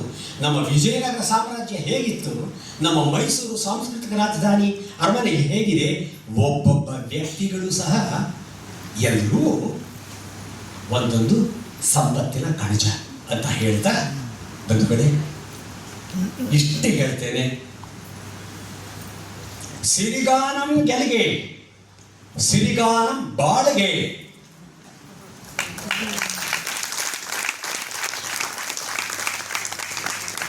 ನನ್ನ ಪ್ರೀತಿಯಿಂದ ಸಮ್ಮೇಳನಾಧ್ಯಕ್ಷ ಸ್ಥಾನಕ್ಕೆ ಆಯ್ಕೆ ಮಾಡಿ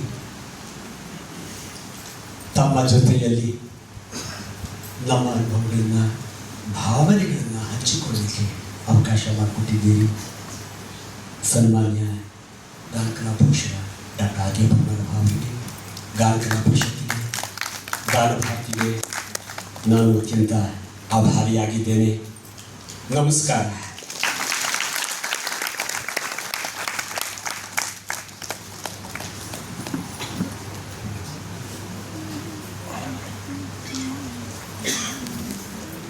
ಹಾಗಾಗಿ ಪರಿಷತ್ತಿನ ಹಾಗೂ ಗಾನ ಭಾರತೀಯ ಪರವಾಗಿ ಅವರಿಗೆ ನಮ್ಮ ಗೌರವ ಸಮರ್ಪಣೆಯನ್ನು ಸಮರ್ಪಣೆ ಮಾಡ್ತೇವೆ.